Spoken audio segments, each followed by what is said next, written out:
Good day, everyone. I am Raj Ariel Flores from BSM Section C, together with Miss Mary Rose Pronunciado from Section E.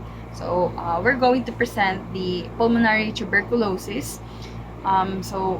First, let us define what is pulmonary tuberculosis. It is pulmonary TB. It is an infectious disease that primarily affects the lung parenchyma, and it also may be transmitted to other parts of the body, including the meninges, kidneys, bones, and lymph nodes. So the primary infectious agent is the Mycobacterium tuberculosis. It is an acid-fast aerobic rod that grows slowly and is sensitive to heat and ultraviolet light. So Mycobacterium bovis and Mycobacterium avium have rarely been associated with the development of a TB infection. TB, it is a worldwide public health problem. This is closely associated with poverty, malnutrition, overcrowding, then substandard housing, then also inadequate healthcare. So mortality and morbidity rate of tuberculosis, pulmonary tuberculosis, its rate is continues to rise. The Mycobacterium tuberculosis, it infects an estimated one-third of the worldwide population. And also, it remained the leading cause of death from infectious disease in the world. So, in 2014, 9.6 people were sick with the pulmonary tuberculosis throughout the world, and there were 1.5 million TB-related deaths. So in the United States, there are 9,421 of tuberculosis that were reported in 2014.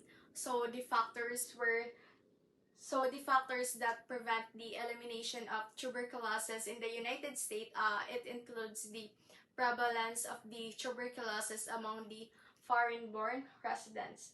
So it delays in detecting and reporting cases of TB, the lack of protection of contacts of people with infectious cause of the TB is the presence of the substantial number of people with latent TB and retaining clinical and public expertise in this disease. So let's talk about pulmonary tuberculosis here in the Philippines, in our country. So according to the DOH, they said that 70 Filipinos die from tuberculosis daily, and 1.6 million deaths occur here in the Philippines on 2021. And according to my research too, uh, the Philippines, they are the fourth largest contributor of the pulmonary tuberculosis in Asia. And why is that? So, what are the factors uh, why tuberculosis here in the Philippines, or why is the Philippines the fourth contributor of tuberculosis in Asia? So first is we have the uh, poor nutrition here in the Philippines.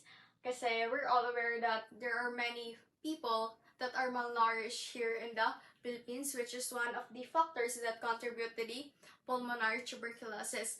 And that the crowded place.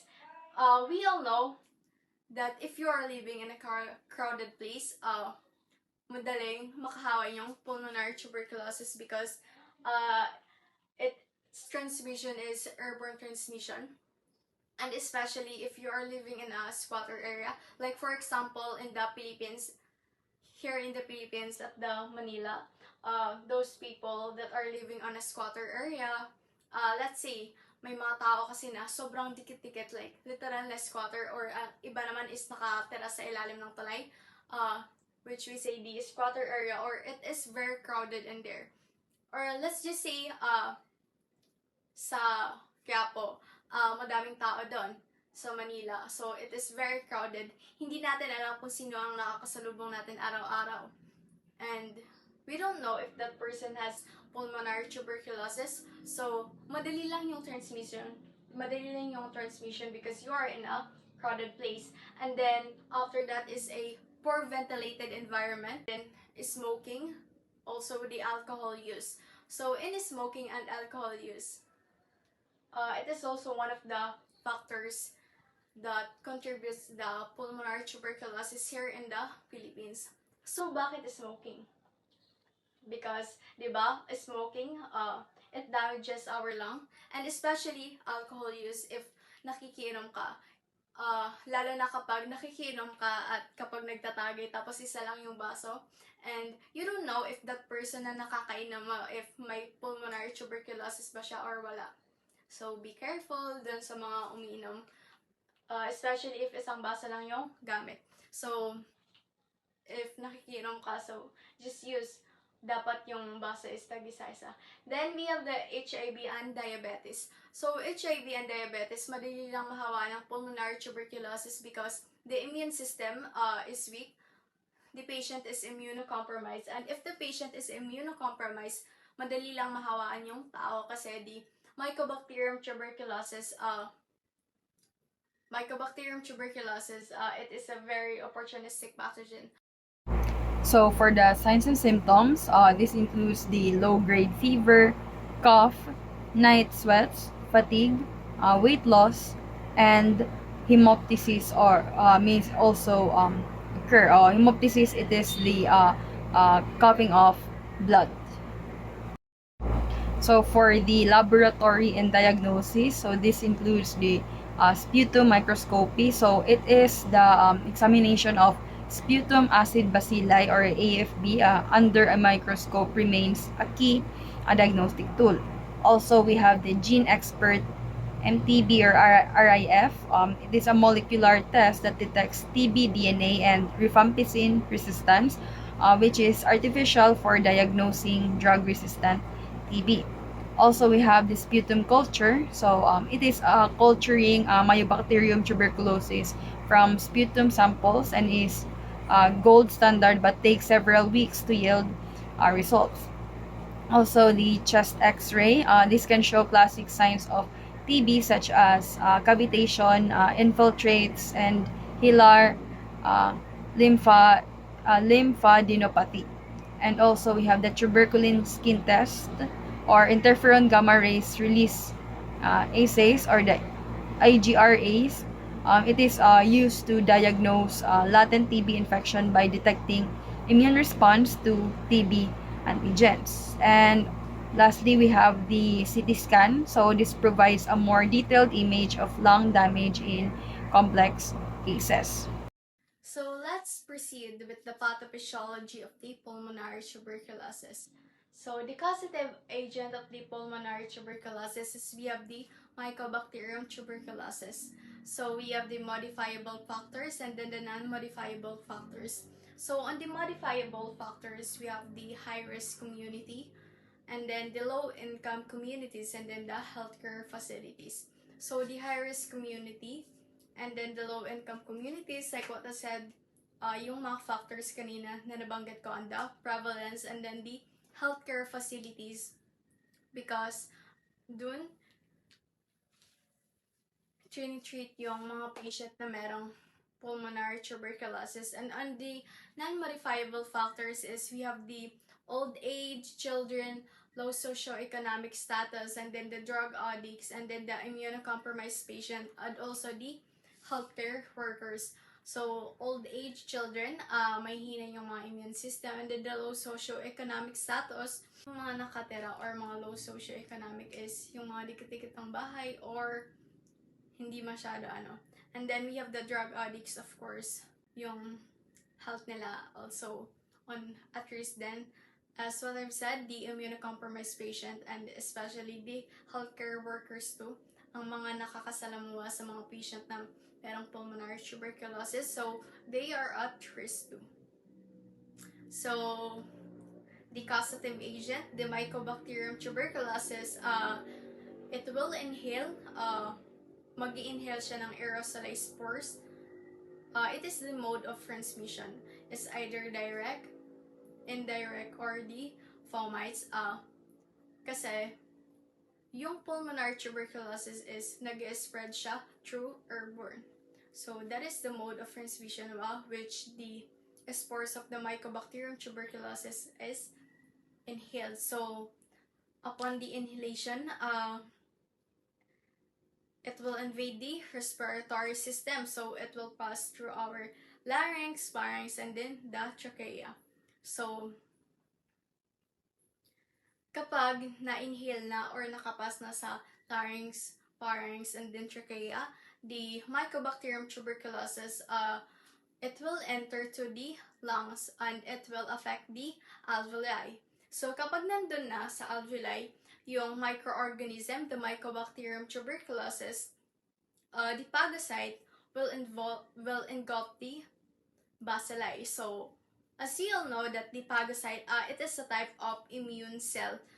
It is including the macrophages. Yung phagocyte nag-include ng macrophages, which we all know that the macrophages is a type of white blood cell kung saan pina-fight yung infection or yung microorganism na nag-invade inside our body.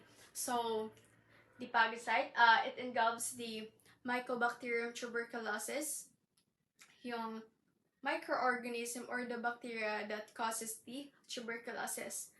So, since it is part of our body, the initial immune response or the innate immune response, the first line of defense of our body, magpapagositize siya, the phagocytosis. So, the phagocytosis, it will ingest and attempt to destroy the harmful pathogen inside our body, which is the pulmonary or the Mycobacterium tuberculosis.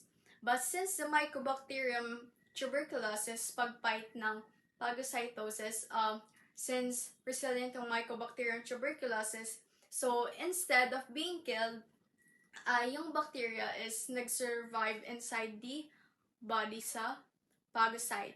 So, it enables the bacteria to persist and replicate inside the immune cells. So, after that, since natalo ng phagocytosis or natalo ng Mycobacterium tuberculosis yung phagocytosis, so natalo yung first line of defense, kaya dun na mag-occur yung initial infection.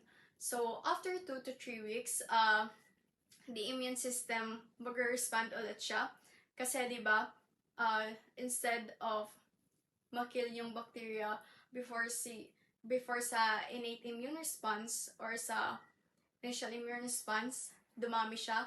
Kaya nagkaroon ulit ng immune system response after 2 to 3 weeks. So, but this time, the active immune response, mas malakas yung defense na nabuo niya and kaysa dun sa first line of defense. The body produces a stronger defense, but since natalo ulit, because the Mycobacterium tuberculosis are stronger than the defense that is made by our body, nag-form ng granuloma. So, the granuloma, it is a cluster of immune cells that attempts to contain the infection. So, nag-form ng granuloma doon. And since masyado nang madami yung bacteria, dumami ulit, nagkaroon ng breakdown of granuloma. Kasi remember, di ba, sa phagocytosis is parang nagpo-form ng circle, pinapalibutan yung bacteria. So, since nakain ng bacteria yung macrophages, naging more on bacteria na siya. So, that's why nag-form na ng granuloma, breakdown of the granuloma, and then nag-release na siya sa lung tissue.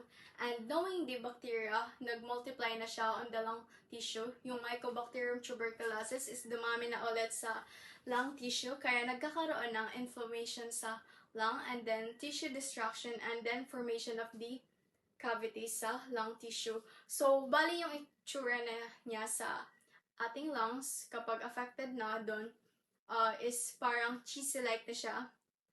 And since sa multiplication na masyado ng madami, nag-spread na yung bacteria. So, dumaan na siya sa bronchi, sa airway ng lung, and then doon na nag-spread sa lymph nodes and then sa circulatory system ng ating body. So, yung granuloma is naging dormant siya. Like, parang naging inactive siya inside our lungs after niya mag-create ng scar.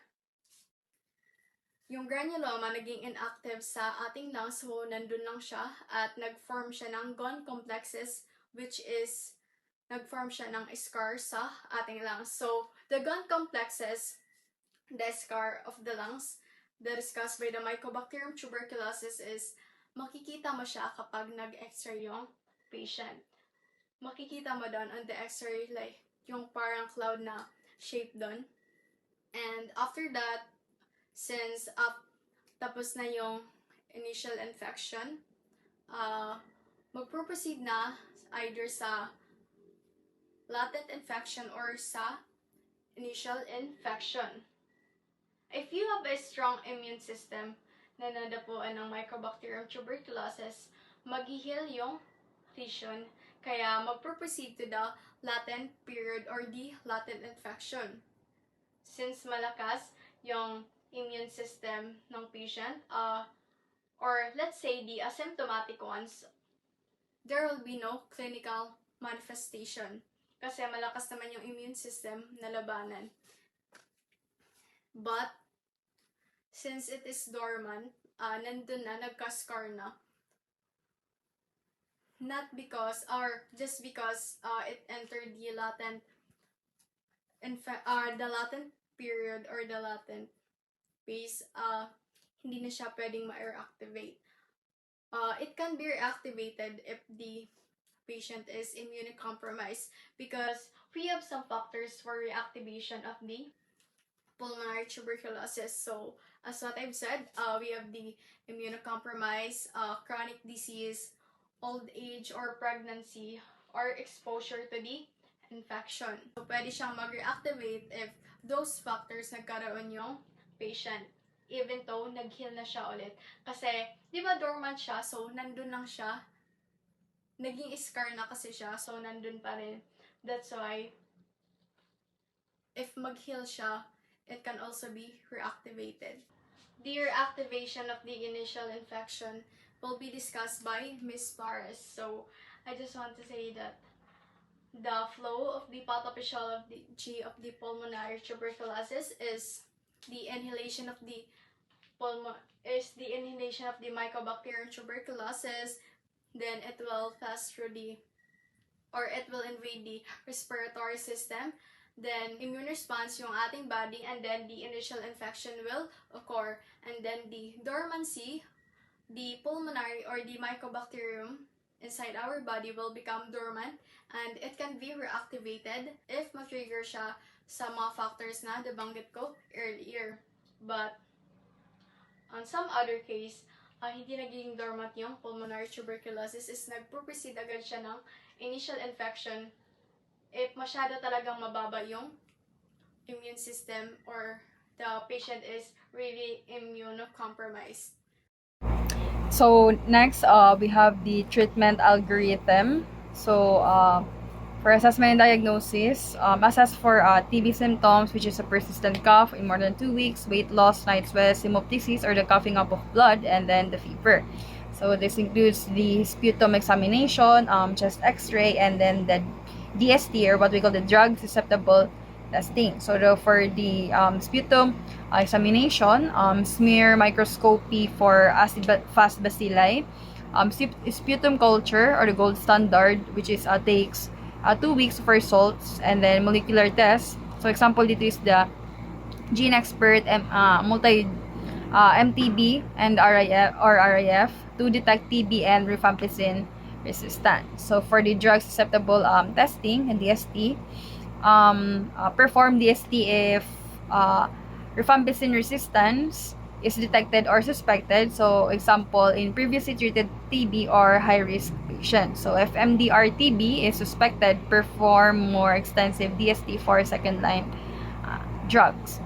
So for treatment, we have the 2-month RIPE regimen followed by a 4-month RH regimen. So yung for the treatment, the standard regimen for susceptible TB consists of 2 phases. We have the intensive phase, which is in 2 months, and then followed by the 4-month RH regimen, which is yung continuation phase. So, in intensive phase, we have the RIPE regimen, which means R for rifampicin, I for isoniazid, and then P for pyrazinamide, and then E for ethambutol. So, yung duration niya is 8 weeks, which is 2 months, and directly observed treatment is recommended to ensure adherence.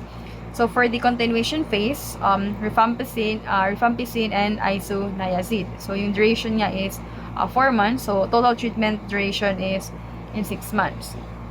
And then next is to monthly clinical review. So, assess for symptoms, improvement, side effects, and adherence.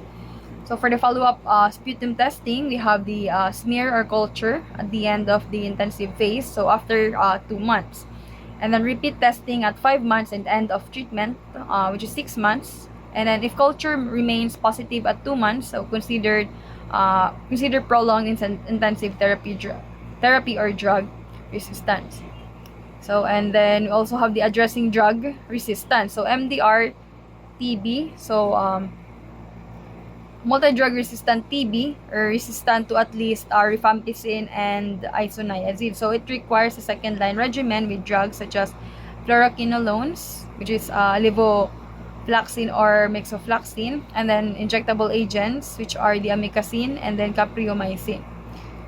And then bedaquiline and linezolid are newer drugs used in MDR-TB treatment. So, yung duration niya is typically 18 to 24 months of treatment.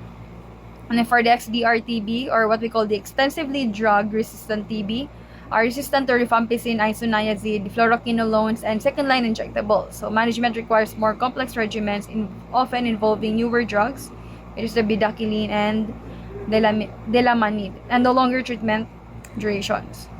So, for the side effect management, so monitor for hepatotoxicity, optic neuritis, and peripheral neuropathy. So, yung for side effect management is, di ba, hepatotoxicity. Kasi since usually, the patient has an orange-red discoloration of bodily fluids due to intaking rifampicin medication. And for the optic neuritis, or the visual disturbances, usually from ethambutol yan. And then for peripheral neuropathy is liver toxicity, since the patient is taking isoniazid. And then next is the adherence support, or the use of DOT or DOT and patient education. So, directly observed treatment, or DOT, is essentially to reduce non-compliance. And then patient education, inform about the importance of adherence, side effects, and the consequences of incomplete treatment. Also, yung support systems, engage community health workers, peer support, and family involvement. And then, so, lastly is the follow-up or regular evaluation post-treatment to prevent relapse. So, 6-month monitoring. So, after completing therapy, so follow up at 6 months and 12 months for clinical evaluation and chest x-ray. And then watch for relapse or recurrence, particularly in immunocompromised patients. Now, let's move on to the medical management of their early diagnosis. So, it is already mentioned earlier. So, we have the public health measures. So, the isolation of contagious patients in well-ventilated rooms or negative pressure environment is crucial. Contact tracing, if patient, if a certain person have nagkaroon siya ng contact sa isang may TB na tao. So, contact tracing is very crucial, no? And then for monitoring, yun nga, is regular follow-up to ensure that treatment adherence and monitor for treatment effectiveness and side effects. And then also yung nutritional support. So, very essential yun. As malnutrition weakens the immune response and can delay recovery. Nursing management, we have the infection control, which are going to isolate the patient with active tuberculosis, so hindi siya makahawa, and also ensure proper use of mask or proper use of protective equipment to protect yourself and your loved ones or the person that surrounds you too. And also, you're going to educate the patient on cough etiquette and sputum disposal. And for the educating, because the sputum of a person that has tuberculosis, hindi lang dapat siya nag-aano ng sputum na kung saan-saan. So, the sputum, dapat nakababad siya sa bactericidal and i-dispose siya, ibaon sa lupa. And then, for the medication adherence, we have to ensure that the patient should follow that strategy, which each dose is supervised to improve the adherence and prevent the development of drug resistance. So, dati, yung medication for the tuberculosis is mabibili lang siya over the counter. But since in-implement ng DOH sa government yung TB Dots program, yung governmental lang or mga healthcare facility or the RHU, yung meron sa medication na yon. So, bakit ba na free na siya actually sa government? Kasi before, kapag over the counter, kaya madaming namamatay sa tuberculosis because mostly nga yung victim is yung mga mahihirap, kaya madaming namamatay because they can't afford to buy the medication for the tuberculosis. Aside from that, kapag gumagaling na is hindi na nagkitake ng gamot. Kaya sa TB Dots program ng DOH sa government, yung drugs or yung gamot is araw-araw pupunta yung patient sa healthcare center or sa RHU para i-take yung gamot. Kasi para na nga maiwasan din yung drug resistance, because yung iba kasi is umiinom lang, kapag gumaling na, yun na, tumitigil na, nag-stop.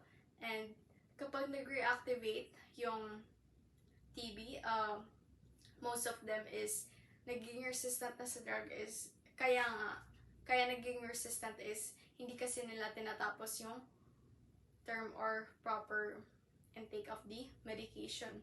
So, hindi mo lang dapat i-ensure na ma-follow yung strategy ng patient or makainom ng medication always. Also, to check or monitor for the adverse drug reaction. And if you notice, tell your patient that if they notice something, adverse effect of the drug, dapat i-report again.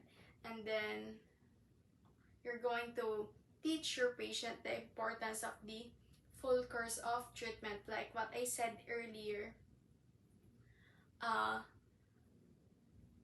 some patient, kapag nafe-feel na sila na better sila, mag-stop na. So, incomplete treatment can lead to drug resistant of tuberculosis. Also, tell them para bumalik that the side effect is pwede silang maging drug resistant sa medicine na yun, or educate them about the side effect of the treatment or the disease. So, let's proceed to the nutritional and psychological support. So, for the nutritional support, is yung mga symptoms ng tuberculosis, pumapayat yung patient. That's why, kailangan i-encourage yung patient na mag-take ng high protein or high calorie diet para mabawi niya yung weight loss at para ma-support yung immune function niya. And also, you need to provide emotional support when it comes to TB. Kasi nakaka-impact siya sa mental health ng isang tao.